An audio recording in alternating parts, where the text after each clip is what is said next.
أهلين حبايب قلبي، اليوم رجعت لكم بفيديو جديد. تابعوني على قناة مروان الطالب، لا تنسون الاشتراك واللايك. طبعا اليوم أنا مسافر على مدينة أمستردام وراح أصور لكم أمستردام وأعطيكم معلومات شوية عن أمستردام.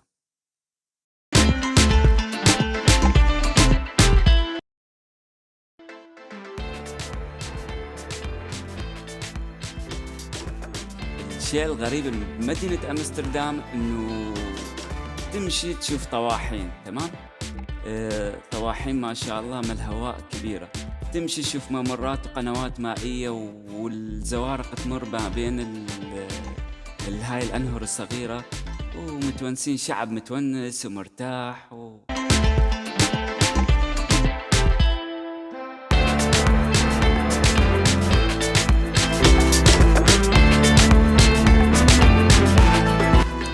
طبعا تعتبر أمستردام هي عاصمة هولندا ومن العواصم والمراكز المالية اللي موجودة بأوروبا، ويزور حاليا تقريبا 4 مليون زائر سنويا، لأن أمستردام تشتهر أنه بها ثقافات يعني كثيرة بالبلد، عاصمة ثقافية تعتبر. وكذلك تشتهر أمستردام أنه بها المتاحف والمعارض الكبيرة اللي موجودة داخل المدينة.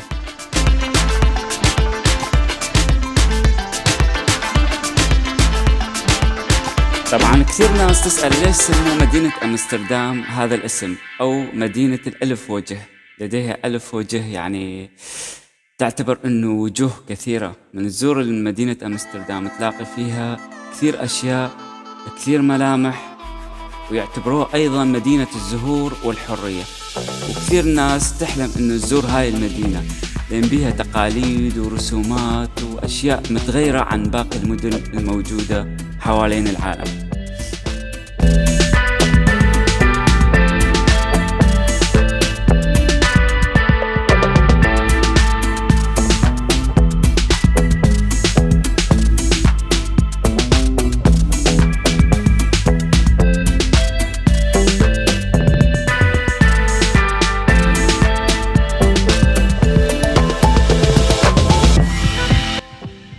طبعا أريد أوضح في شيء كلش حلو، إنه شفت بمدينة أمستردام إنه عندهم نسبة كبيرة ومتنوعة من الورود. كل ما تمشي تشوف نوع من أنواع الورود اللي هي التوليب موجود، نوعيات كثيرة، ومن أجمل الورود اللي شفتها بحياتي اللي هي تنخلوها على الجسور وعلى الطرقات، بكل مكان تلاقي ورود التوليب موجودة في مدينة أمستردام.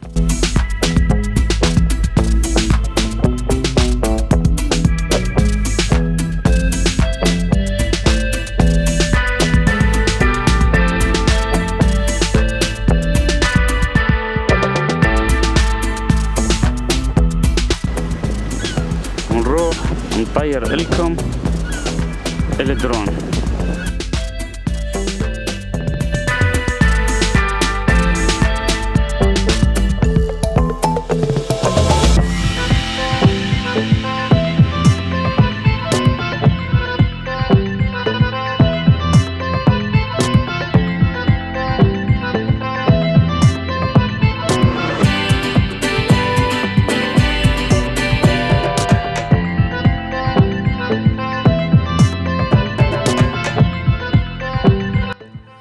كذلك تشتهر مدينة أمستردام من أجمل المدن ومن أجمل المناطق اللي زرتها، اللي مشهورة بالجبن الهولندي. يشتهرون إنه بصناعة الجبن الطريقة، يعني طريقة فتشي يمد الجبن، يعني خمروه يكملوه يمد سنة، سنتين، 4، وكل ما يكثر المدة التخزين عندهم إنه يزيد السعر ماله. يعني اكو جبن سعره غالي كلش، مدته 11 سنة باقي مخمر.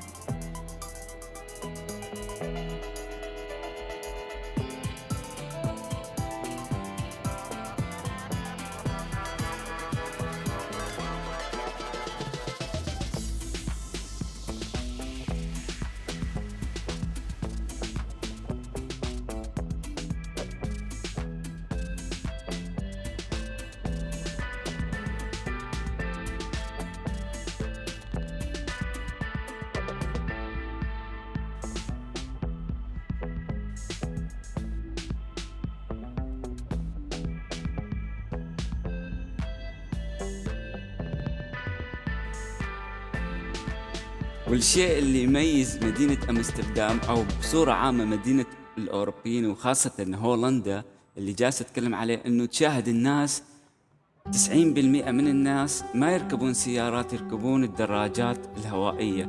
تشوفهم إنه راكبين الدراجات، يحبون الرياضة ويحبون إنه يمارسون هواية ركوب الدراجات.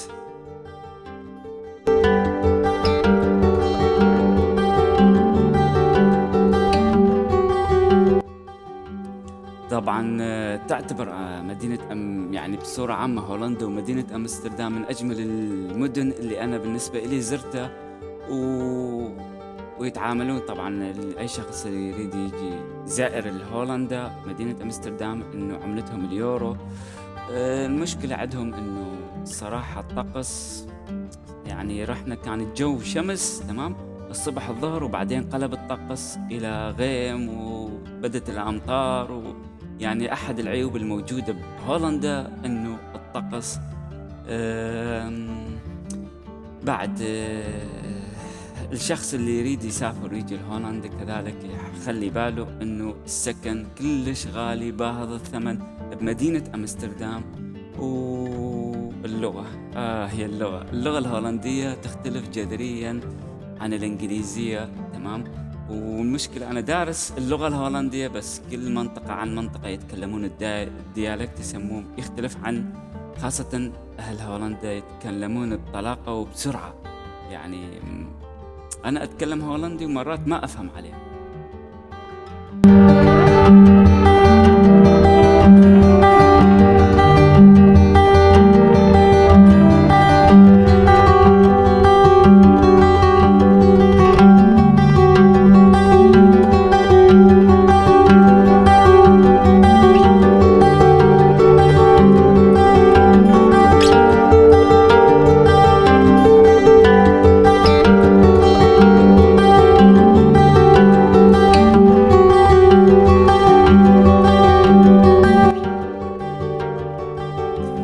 طبعا بالمناسبة بمدينة أمستردام تسكن جالية عربية من المغاربة كثير، يعني نسبة كبيرة من المغاربة يعني تلاقيها بمدينة أمستردام عايشين وما شاء الله مؤسسين ويعني داخلين بالقطاعات كلها المغاربة. الله يسعدهم يا رب، وكمل لكم الفيديو.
طبعا من خلال زيارتي لمدينة أمستردام تمام إنه شفت فد شيء، إنه صدق إنه فد شيء سحر موجود بهاي المدينة، والناس تعشق هاي المدينة الغالق، يعني غرقانة بالرومانسية. عاصمة هولندا يسموها الأوروبيين أرض الرذيلة.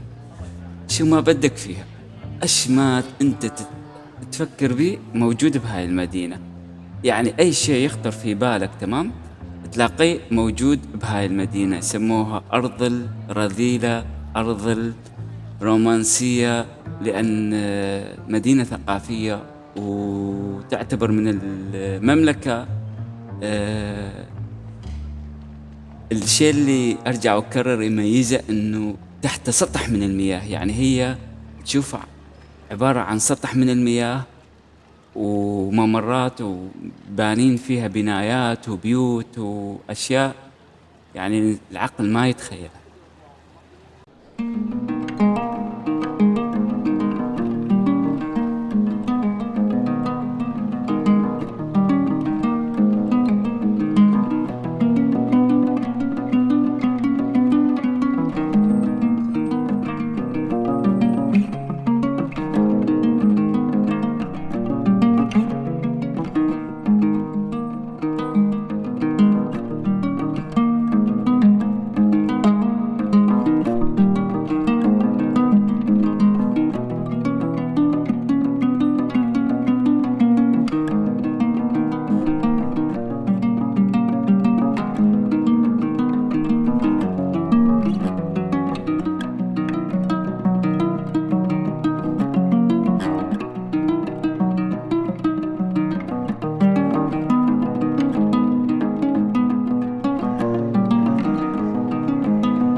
من وسط أمستردام، فلسطين،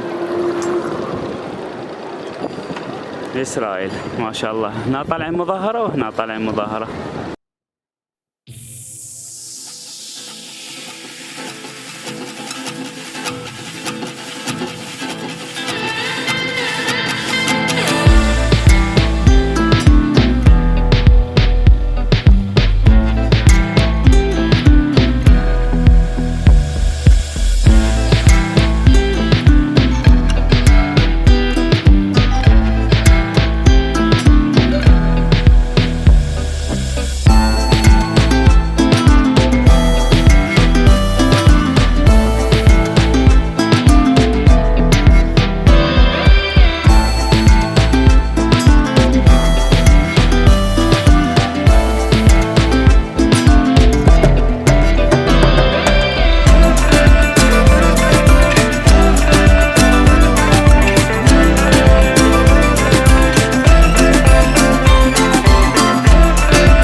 وبالأخير راح أنهي لكم الفلوج، وأتمنى لكم إنه تستمتعون دائما بالفيديوهات القادمة. مسافر على إيطاليا وسويسرا وإسبانيا، تمام؟ فلا تنسون اللايك والمتابعة. تحياتي لكم ومع السلامة.